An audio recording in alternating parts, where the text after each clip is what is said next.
Hey everybody, Samurai here. But a quick disclaimer first, if you hear any noise in the background, that is because it is busy and where my microphone is in the middle of the living room, so I try to make it as quiet as possible. But if you hear some noise, I'm going to try and speak over it as best as I can. Okay, thanks. Last time on What If Goku was in the Pokemon anime, Goku and Gohan competed in a tournament to see who was better. While Goku did come up on top, Gohan gave a valiant effort and a good fight. This only leads Gohan to improve more. Now a new threat comes in the face of Goku's brother. Can Goku stand up to this threat? Find out now. What if Goku was in the Pokemon anime Part 3? A threat arise.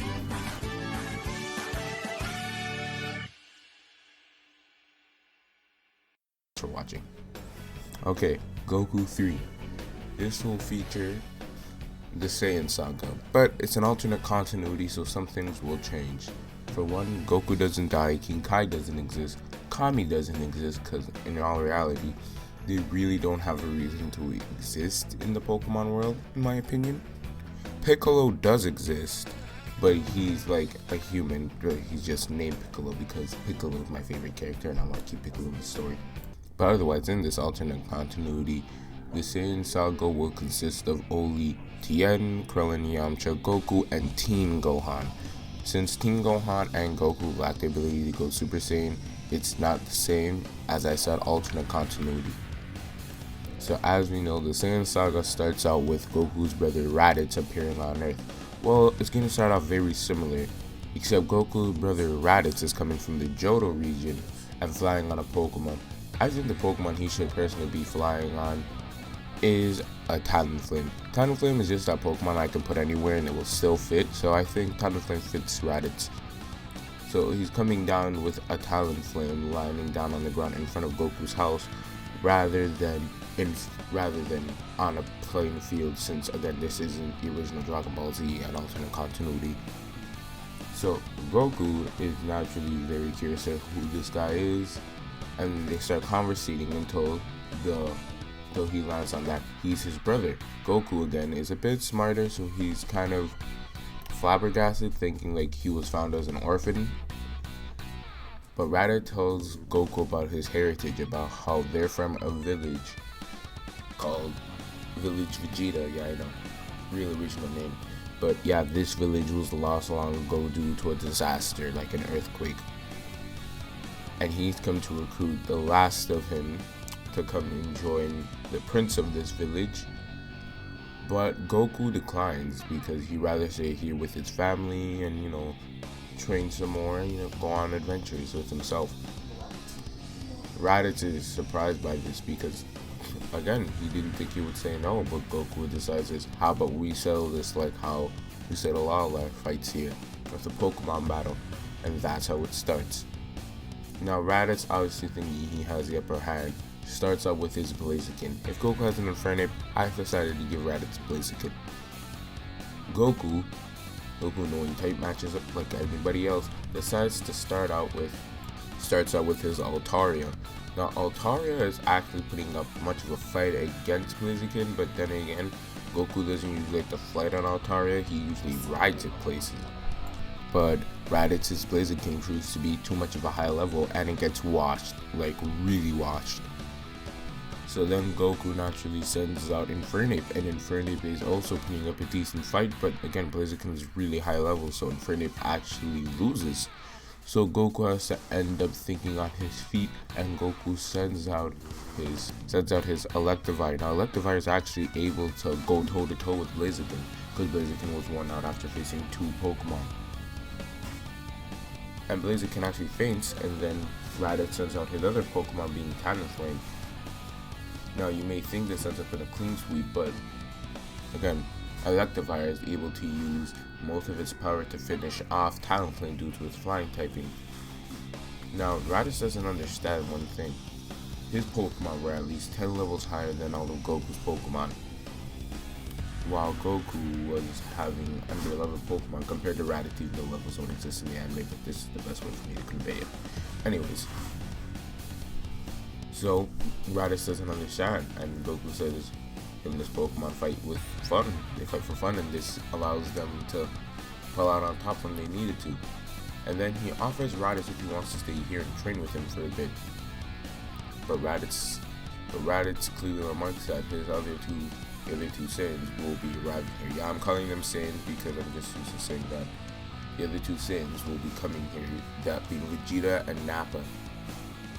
Goku naturally is kind of daunted by this because when he hears that both of them are way stronger than Raditz, he decides to do some intense training along with Gohan, and Raditz actually joins in because he wants to see why Goku is the way he is. So they do some intense training for about a month because that's how long it's going to take them to get here. Goku also informs Tien, Chaozu, Yamcha, and Krillin, along with Master Roshi, to train extremely hard for the next month because a threat will be coming to the Sinnoh region. So they are training like no tomorrow. Like when I mean no tomorrow, I mean no tomorrow. It's extremely hard and heavy training. They're going outside, and this is just like some of the hardest training ever. Piccolo will not be in this part again, as I said. He'll be in the next part, but not in this part. So a month passes, and it's the fateful day that the Saiyans come to Earth. Nappa is the first one to go up, and unlike before, since this is Pokemon, Nappa's team consists of Machoke and Aggron, two very big like Pokemon that have really big figures, and that thing that fits Nappa. But anyways, so the first one to go up is Nappa and Tien. Now since Tien only has Mian Xiao and a Pachirisu to replace Chaozu, because Chaozu kind of had those two red dots, and you the Pokemon with only red dots without being Pikachu. So Pachirisu, and he almost loses like very badly. He's able to take out the Aggron, but Machoke just like wails on Mian Xiao because Machoke is his highest level Pokemon. So then, naturally, thinking ahead, Yamcha comes in, and Yamcha gets one shot. Like both of his Pokemon get one shot with Cross Chomp. So, naturally, Gohan's being enraged by this and actually ends up defeating him with his newly evolved Altaria that evolved from the Swablu he had in part 2. So, again, now Vegeta has to step in even though he didn't want to, thinking that would be enough. Now Vegeta's team will be the same as Carthu's video.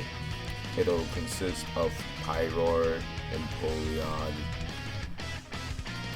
Nidoking, Primeape, Incineroar, and Haxorus. Now Carthu did give him a Deoxys, but since I didn't give Goku Rayquaza, it's only fair that I don't give him Deoxys because he would be a bit overpowered. While in the next part, our villain in that part might have a legendary Pokemon. I don't know, I have to decide. But let's keep on going. So Vegeta steps in and just one-shots everybody, even Gohan. Like this is just a complete will. Like Krillin decides to use his Squirtle because he went to the turtle school to get it anyways, and uses Hydro Pump because Alexis been around and he does that move, and that kind of simulates the Destructo Disc. But it does absolutely nothing.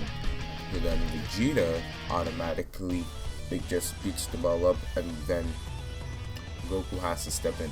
Now Goku and Vegeta's fight is amazing. It's a 6-on-6 battle.